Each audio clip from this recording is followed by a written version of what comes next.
அன்பு நேயர்களே, இன்றைய வெள்ளிக்கிழமை காலை ஏராளமான அமெரிக்க இஸ்ரேல் விமானங்களை ஆளில்லா விமானங்களை ஈரானின் வான் பாதுகாப்பு மிக அதிக அளவில் சுட்டு வீழ்த்தி இருக்கின்றது. அதாவது நேற்று முதல் வியாழன் இருந்து இன்று வெள்ளி வரையுமான மோதலில் ஈரானின் தாக்குதல் வேகமும் ரேஞ்சும் அதிகரித்திருக்கின்றது. அடிவாங்கும் வேகம் மிக அதிகரித்திருக்கிறது. அதாவது இஸ்ரேலும் அமெரிக்காவோட தாக்குதல் விமானங்கள் ரொம்ப வீழ்ச்சி கண்டிருக்கின்றது. தாக்குதல் வேகத்திலிருந்து குறைந்து அடிவாங்கும் வேகம் அதிகரித்திருக்கின்றது. சரி, பார்ப்போம் செய்திய. இஸ்ரேல் அமெரிக்க ஆளில்லா விமானங்களை ஈரானின் வான் பாதுகாப்பு மேலும் சுற்றி வீழ்த்துவதால் தாக்குதல் வேகங்கள் விரிவடைந்து வருவதாக சர்வதேச ஊடகங்கள் இன்று வெள்ளிக்கிழமை நண்பகல் கடந்து செய்திகள் கொடுத்த வண்ணம் இருக்கிறது. ஈரான் தனது பதிலடி நடவடிக்கை வரும் நாட்களில் தீவிரமடையும் என்று கூறுகிறது. மேலும் நாடு முழுவதும் இஸ்ரேலிய மற்றும் அமெரிக்க விமானங்கள் மற்றும் ட்ரோன்களை வான் பாதுகாப்பு ஏர் டிஃபென்ஸ் சிஸ்டம் தொடர்ந்து இடைமறிக்கும் அதே வேளையில் ராணுவ அதிகாரிகள் விரிவாக்கப்பட்ட தாக்குதல்களை மேற்கொண்டு வருவதாக தெரிவிக்கின்றார்கள். கட்டாம் அல் அன்பியா மத்திய தலைமையகத்தின் செய்தி தொடர்பாளர் லெப்டினன்ட் கேர்னல் இப்ராஹிம் சோல்ஃபகாரி இஸ்ரேல் தனது ராணுவ வளங்களை பொதுமக்கள் பகுதியில் மறைக்க முயற்சித்ததாகவும், ஆனால் ஈரானிய படைகள் அவற்றை கண்டுபிடித்து தாக்குவதை தொடர்ந்து வருவதாகவும் கூறியிருக்கிறார். சியனிச ஆட்சியின் கோழைத்தனமான ராணுவ படைகளும் வசதிகளும் பொதுமக்கள் மற்றும் பொது அடுக்குகளில் மறைந்துள்ளன என்று சோல்ஃபகாரி மேலும் கூறியிருக்கின்றார். ஆனால் ஆக்கிரமிப்பாளர்களை கண்டறிந்து தாக்குவது தொடரும் என்றும், மேலும் வரும் நாட்களில் தாக்குதல்களின் போக்கு மிகவும் தீவிரமாகவும் பரவலாகவும் அதிகரிக்கும் என்று அவர் தெரிவித்திருக்கிறார். பகாரி ஈரானிய வான் பாதுகாப்பு நாட்டின் பல பகுதிகளில் மேம்பட்ட எதிரி விமானங்களை இடைமறித்து அளித்ததாக அவர் மேலும் தெரிவித்திருக்கின்றார். இன்று அதிகாலையில் வெள்ளிக்கிழமை அதிகாலையில் ஈரான் நாட்டின் மேற்கு, தென்மேற்கு மற்றும் தெற்கு பகுதிகளுக்கு மேல் வானத்தில் ஒரு F-15E போர் விமானத்தையும் ஹேம்ஸ் 900 மற்றும் MQ-9 ஆகிய 4 மேம்பட்ட உளவு போர் போன்களையும் எமது படைகள் கண்காணித்து அளித்திருக்கின்றன என்றும் பகாரி தெரிவித்திருக்கின்றார். சோல்ஃபகாரியின் கூற்றுப்படி சமீபத்திய இடைமறிப்புகள் கடந்த சனிக்கிழமை அமெரிக்க இஸ்ரேலிய ஆக்கிரமிப்பு தொடங்கியதிலிருந்து ஈரானிய ஆயுதப்படைகளால் சுட்டு வீழ்த்தப்பட்ட எதிரி ட்ரோன்களின் மொத்த எண்ணிக்கை 75க்கும் அதிகமாக கொண்டுள்ளது என்றும் அவர் தெரிவித்திருக்கின்றார். ஈரானிய விண்வெளி படைகள் வெள்ளிக்கிழமை இன்று அதிகாலையில் ஆபரேஷன் ட்ரூ பிரமிஸ் 4-இன் 21வது வேவ் அலையை தொடங்கி இருக்கின்றது. தற்கொலை ட்ரோன்களின் திரள்களையும் கிளஸ்டர் போர் முனைகளுடன் கூடிய மேம்பட்ட ஹைபர் ஏவுகணைகளையும் பயன்படுத்தி சுயநிச ஆட்சியை நிரப்பவும் கடந்து செல்லவும் பயன்படுத்தப்பட்டதாகவும், அமெரிக்காவின் இலக்குகளும் பெருமளவு தாக்கப்பட்டு வருவதாகவும் சோல்ஃபகாரி தெரிவித்திருக்கின்றார். அமெரிக்காவும் இஸ்ரேலும் பிப்ரவரி 20 அன்று ஈரானுக்கு எதிராக ஒரு புதிய சுற்று வான்வழி தாக்குதலை தொடங்கிய பின்னர் 8 மாதங்களுக்கு பிறகு இந்த முன்னேற்றங்கள் வந்துள்ளன என்றும் தெரிவிக்கப்பட்டிருக்கிறது. அந்த தாக்குதல்கள் இஸ்லாமிய புரட்சியின் தலைவர் காலம் சென்ற இமாம் சையத் அலி அவர்களின் இறப்புக்கும் மற்றும் பெண்கள், குழந்தைகள் மற்றும் மூத்த ராணுவ தளபதிகள் உட்பட 1200 பேருக்கும் மேற்பட்ட பொதுமக்களின் தியாகத்துக்கு ஒரு பலியாக நாங்கள் எடுத்திருக்கின்றோம் என்று இரத்தத்துக்கு இரத்தம் என்று சொல்கின்றார். ஈரான் விரைவாக பதிலளித்தது. இஸ்ரேல் ஆக்கிரமித்துள்ள பிரதேசங்கள் மற்றும் பிராந்தியம் முழுவதும் உள்ள அமெரிக்க தளங்களுக்கு எதிராக ஏவுகணை மற்றும் ட்ரோன்கள் தாக்குதல்களை செய்து வருவதாகவும் தெரிவித்திருக்கின்றார். ஈரானிய அதிகாரிகள் போர் நாட்டின் மீது திணிக்கப்பட்டதாகவும் அதன் இராணுவ பிரச்சாரம் ஒரு சட்டபூர்வமான தற்காப்பு நடவடிக்கை என்றும் அவர் கூறுகின்றார். பிரிகேடியர் ஜெனரல் முகமது அக்ரமி நியா நேற்று ஈரானிய ராணுவத்தின் செய்தி தொடர்பாளர் பிராந்திய நீரில் தற்போதைய உறுதியற்ற தன்மை அமெரிக்க நடவடிக்கைகளின் நேரடி விளைவு என்றும் தெரிவித்திருக்கின்றார். நாங்கள் ஒரு தேவையற்ற போரில் நுழைந்துள்ளோம் என்று அவர் கூறுகிறார். எங்களை பொறுத்தவரை இந்த போர் ஒரு புனிதமான மற்றும் சட்டபூர்வமான போர். ஏனென்றால் நாங்கள் நம்மை பாதுகாத்துக் கொள்கிறோம். எனவே ஈரான் இஸ்லாமிய குடியரசின் ஆயுத படைகளின் உந்துதலும் உறுதியும் எதிரிகளை விட மிக அதிகம் என்று சொல்கின்றது. அதாவது இந்த இடத்துல ஒன்றை சொல்லலாம், ஈரானுக்குள் இப்பொழுது மக்கள் கிளர்ச்சி எழுந்திருக்கின்றது. ஈரானிய படைகள் இவ்வளவு, அதாவது இந்த சிறுவர்கள், குழந்தைகள் எல்லோரும் ஹாஸ்பிட்டல் எல்லாம் தாக்குதல் நடைபெற்றாலும் ஈரானிய மக்கள் 31 மாகாணங்களிலும் அரசுக்கும் அரச படைகளுக்கும் ஆதரவு தெரிவித்து விரண்டெழுகின்றார்கள். சாறை சாறையாக மக்கள் கூடி பொது இடங்கள் எல்லாம் மிகப்பெரிய ஆதரவு தெரிவித்து தங்களது உறுதியையும் கம்பீரமான போக்கையும் காட்டியிருக்கின்றார்கள். இது IRGCக்கு மிகப்பெரிய ஒரு உந்து சக்தியை கூடியிருப்பதாகவும் படைகளுக்கு ஒரு ஒரு ஒரு ஒரு விட்டமின் டோனிக் குடித்தது போன்றும் தெரிவிக்கப்படுகின்றது. அது ஒரு செய்தி. அப்புறம் இந்த படைக்குள் மிகப்பெரிய ஒற்றுமை இருப்பதாகவும் இது ஒரு தியாகம், அதாவது சரியாக இஸ்லாம் மார்க்கத்தில் சொல்ல போனால் இது ஒரு பத்ர் யுத்தம் போன்றுதான் பார்க்கிறாங்க. பத்ர் யுத்தம் என்றால் 313 சஹாபாக்கள் மிகப்பெரிய ஒரு போராட்டத்தை வென்ற சரித்திரம் இருக்குது இல்லையா? அதுவும் இந்த மாதிரி ஒரு நோன்பு தினங்களில் ரமலான் மாதத்தில் தொடங்கப்பட்ட போராகத்தான் இருந்தது. அதே போன்றுதான் ஈரான் மக்களும் ஈரானிய படைகளும் பத்ர் யுத்தமாக இந்த ஏழரை சனி என பாக்குது. எப்படி இந்த நெத்தன்ஸையும் இந்த வெசர பிடிச்ச இவனிக்கானது அது இந்த நெய்னாவையும் அந்த மாதிரி தான் பாக்குறாங்க. சைத்தான் நோன்பு தினங்களில் சைத்தானை கட்டி போடுவாங்க. இந்த 2 சைத்தானையும் திறந்து விட்டாங்கன்று தான் ஈரானிய மக்களும் படைகளும் பாக்குது. எனவே ஒரு பத்ர் யுத்தம் போதுதான் மிக அதிகமாக இந்த தாக்குதலை ஈரான் படையும் ஈரானிய மக்களும் பார்க்கின்றார்கள். இனி அதாவது உலகத்துல இறைவினை ஏற்றுக்கொள்ளாத மக்களும் இருக்கிறாங்கல்ல, முற்றுமுழுதாக உலகத்துல எந்த ஆட்சியை ஏற்றுக்கொள்ளாம ஆட்சிக்கு எதிரான மக்களும் இருப்பாங்க. அவங்க ஆர்ப்பாட்டம் எடுக்கலாம். இல்ல இந்த இடத்துல இன்னும் ஒன்றையும் சொல்லலாம். சவுதி அரேபியாவும் அமீரகமும் ஃபுல் சரண்டர். அப்பப்பா நாங்க எந்த எதிர் தாக்கலும் செய்ய மாட்டோம்.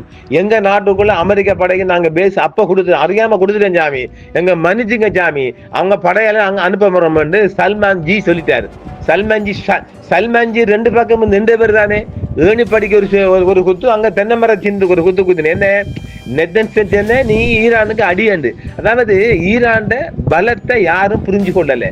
நாம ஆய்வு ரீதியாக பார்த்து என்ன சொன்னோம், வளைகுடாவில நெய்னா அடி வாங்க போறான் வாங்க, நாம என்ன சும்மா அந்த பொழுதுபோக்கு சொன்ன மாதிரி தான் சிலர் பார்த்திருப்பீங்க. ஒரு ஆய்வு ரீதியாக ராணுவ ரீதியாக மிக அதிகமாக அதெல்லாம் பார்க்கப்பட வேணும். அந்த வகையில் நாங்க என்ன சொன்னோம், இவன் வாங்கி கட்ட போறாங்க சொன்னோம் இல்ல, அடிக்கடி சொன்னோம் வாங்கி கட்ட போறான் பாதிய நெய்னா. இப்ப நெய்னாவை கொண்டு களத்துல தள்ளி விட்டவன் நெத்தன்ஸ். இப்ப நெத்தன்ஸை பாருங்க, அவன் கடைசியா இப்ப அணுகுண்டு தான் எடுப்பான். ஏன்னா தரையில மண்பட மீசையில மண்பட போகுது, மீசையில மண்பட போகுது என்றால் நிச்சயமாக அணுகுண்டை தூக்குவான். நீ ஒரு குண்டை தூக்கினா ஈரான் 11 குண்டு தூக்க போகுது. இதத்தை உலக பரப்புல நாங்க அதை முதல் சொன்னோம். ஈரான் ஆல்ரெடி அந்த 12 நாளைக்குள்ள செஞ்சிட்டான். அதை நாங்க மீண்டும் உங்களுக்கு ஒரு செய்தியா பிறகு தருவோம். நாங்க அதை 2 தரம் காட்டிருக்கிறோம். உலக பரப்புல ஈரான் தன்னிடத்துல அணுகுண்டு இருக்கு, அது பத்திரமா பூமிக்கு அடியில புதைக்கப்பட்டு அதை வெங்க பிடிக்க முடியாத அளவுக்கு வச்சிருக்குது. அதை இந்த 2 சக்தியும் உலகத்தில மிகப்பெரிய 2 சக்தியையும் நாங்க மோதப்புறம் என்று பயங்கரமா இன்னும் சொல்றாங்கல்ல. அரக்சி நேற்று முழு வெள்ளை ஊடகங்களுக்கும் பயங்கரமான பேட்டியை கொடுக்கிறார். ஒரு பயங்கரமான ஒரு பொறுமிஸ்டா இருக்கிறார்ல. அப்ப அவங்க கேட்கிறாங்க, நீங்க ரெடியா இருக்கிறீங்களா? நாங்க ரெடி என்ற மாட்டோம், நாங்க இவங்களை மோத ரெடி என்ற மாட்டோம், நாங்க போருக்கு தயாரா இருக்கிறோம். இப்ப எங்கிட்ட எந்த சமாதானம் நாங்க ரெடி இல்லை. இப்ப நெய்னாக்கு சமாதானமா போகணும். இப்ப நெய்னாக்கு பகடி என்னென்றால் 2 பக்கம் இருக்கு. நெய்னா ஈரான் கிட்ட அடி வாங்கி கேவலமாக அப்புறம் ஒரு பாரம். அப்ப நெய்னா தனியாக இப்ப ரகசியமாக ஈரானிடம் தனியாக ஒரு பேச்சுவார்த்தைக்கு போனால் இந்த குழந்தை பாலியல் அள்ளி விட்டுருவாங்க. இது அங்கேயும் மானம் போயிடும். அதை நான் ஏற்கனவே சொன்னமில்லை. நெய்னா இவன் நெத்தன்ஸ் ஒரு அணுங்கு பிடிக்குள்ள மாட்டிக்கிட்டு பாவம் மனுஷன் ஒன்னும் செஞ்சிக்கல. அவன் சொல்ற பக்கமெல்லாம் ஒரு பம்பரை மாதிரி ஆடணும், ஒரு ரோபோ மாதிரி ஆடணும். நெத்தன்ஸ் இவங்க வீக்கெல்லாம் குழந்தை பாலியல் அதைத்தானே வச்சுக்கிட்டு நெய்னா. அது நம்ம மோடி மஸ்தான்ஜியும் மாட்டிக்கிட்டாரு. அங்க போய் தொட்டு பதம் பார்த்து வந்திருக்காரு. இந்த சொல்ற மாதிரி கேளு. அதான் மதர் நாடு தாய் நாடு, அதாவது தாய் நாடாம், அது மதர் நாடாம், தகப்ப நாடாம், மதர்லேண்டா. இது அவர் இது பிறந்த இடம் சொல்லிக்கிட்டு கூத்தடிச்சுக்கு நிக்குது. ஆக இந்த சண்டைக்குள்ள அநேகமாக இஸ்ராயேல பக்கம் இந்தியா போவதற்கு வாய்ப்பு இருக்கா. ஒரு பிந்திய தகவலா பார்க்கிறோம். இந்த சண்டைக்குள்ள இந்தியர் தானாக வந்து மோடி மத்தான் மூக்கம் நுழைக்க போறார். அநேகமாக அமெரிக்காவை எதிரினாலும் வேற நேச நாட்டுக்குள்ள இருக்காருல்ல இஸ்ராயேல் அங்கேயும் ஒரு கழுத்து கவரை போட்டு வச்சிருக்கிறான்ல தற்கொலை படம் மாதிரி. அதனால இவர் இஸ்ராயேல பார்க்க மோடி மஸ்தான் நிக்க வாய்ப்பு இருக்கு. சரி, செய்திக்குள்ள போவோம். சமீபத்திய அலையில் ஹராம் சஹர் போர் ஏவுகணைகள் மூலம் முக்கியமான இஸ்ரேலிய ராணுவ தளங்களை IRG தாக்கி இருக்கின்றது. தொடர் தாக்குதலாக ஈரானின் இஸ்லாமிய புரட்சிகர காவல் படை புதன்கிழமை நேற்று முன்தினம் முதல் இன்று வெள்ளிக்கிழமை வரை தனது விண்வெளி படை ட்ரூ பிரமிஸ் 4 ஆபரேஷன் இன் 19வது அலையில் முக்கிய இஸ்ரேலிய ராணுவ மற்றும் உட்கட்டமைப்பு இலக்குகளை நோக்கி கனரக ஹர்ராம் சகர் போர் பஸ்டிக் ஏவுகணையை ஏவி மிகப்பெரிய அழிவை இஸ்ராயலுக்குள்ள ஏற்படுத்தியிருக்குது. அவங்களோட ஹைபர் துறைமுகம் எல்லாம் காலி, ராணுவ இடம் காலி, மொசாட் ஹெட் குவார்டர்ஸ் காலி, வாங்கி காட்டும் அவனே. ஒரு போர் தொடங்கினால் பிராந்தியம் முழுவதும் உள்ள அமெரிக்க தளங்கள் குறிவைக்கப்படும் என்று நாங்கள் முன்பே எச்சரித்திருந்தோம். அது நடந்துச்சா இல்லையா? நடந்திருக்குது. நாங்கள் தாக்குவோம் என்று சொன்னோம், தாக்கினமா இல்லையா? தாக்கியிருக்கிறோம். இந்த போர் பிராந்தியமாக மாறும் என்று நாங்கள் சொன்னோம், எச்சரித்தோம், நடந்திருக்கா இல்லையா? அதுவும் நடந்தது. உடனடியாக பதிலடி கொடுப்போம் என்று சொன்னோம் இல்லையா? அதையும் சொன்னோம். இதைத்தான் அரக்ஷி அவர்கள் பொது ஊடக மேடையில் சொல்றாரு. விரிவடையும் மோதல் இருந்த போதிலும் ஈரான் அண்டை நாடுகளுக்கு எதிராக எந்த விரோதத்தையும் கொண்டிருக்கவில்லை. எங்களுக்கு எந்த நாடும் அமெரிக்கா இஸ்ரேலை தவிர எந்த ஒரு நாடும் எங்களுக்கு எதிரியாக நாங்கள் பார்க்கவில்லை என்றும், ஆனால் எங்கள் எதிரிகளுக்கு நீங்கள் கொடுத்துக்கிற முகாம்களுக்கான தாக்குதலை ஒழிய உங்க நாட்டுக்கான தாக்குதல் இல்லைன்னு சொல்லிட்டார். அரசின் சொல்லிட்டாரு. அதான் உண்மை. தேவைப்பட்டால் ஈரானிய படைகள் நீடித்த மோதலுக்கு தயாராக உள்ளன என்றும் சொல்றார். நாங்க 8 வருஷமா ஈராக்கை சதாம் நெய்னாவோட மோதினோம். நாங்க இப்ப 80 ஆண்டுக்கு நாங்க மோதலடி எங்கள் அதுக்குரிய படைகள் வச்சுக்கிறோம் என்று அவர் சொல்லிட்டார். ஆக ஒமான் கடலில் IRGC ட்ரோன்களின் துல்லியமான தாக்குதலுக்கு பிறகு USS ஏப்ரஹாம் லிங்கன் அடி வாங்கி தப்பி ஓடிக்கிறான். அது ஒரு செய்தியா வந்திருக்குது. அப்ப ஆக இப்பொழுது இயங்க முடியாத அளவுக்கு முடமாகப்பட்டிருக்கிறார் ஏப்ரஹாம் லிங்கன். நாங்க தொடர்ந்து சொன்னமில்லை, அடே நீ பாராய் ஹாமுஸ்ல அடி வாங்க போறாய் வளைகுடா சொன்னோம். அதைத்தான் இவர் அரக்சி அப்படின்னு சொல்றாங்க. நாங்க எல்லாமே சொல்லித்தான் செஞ்சிருக்கிறோம். எங்களுக்கு வளைகுடா நாட்டுக்காரங்க யாரும் எதிரிக்கே கிடையாது. ஆனா எங்க கணக்குல, எங்க பேர்ல, எங்க அக்கவுண்ட்ல அந்த நாட்டுக்குள்ள இருந்தே ரோன்ஸ்களை தாக்குறான் மொசாட்காரன். நீங்க அதை தேடுங்க, நாங்க செய்யல. அடுத்தது இன்னும் ஒரு செய்தி என்னென்றால், வளைகுடாவில் மிகப்பெரிய சக்தி வாய்ந்த பெருமதி மிக்க ராடரை உண்டு இல்லைன்னு பண்ணி அழிச்சு சேதம் பண்ணியாச்சு ஹைபர் சேகர்.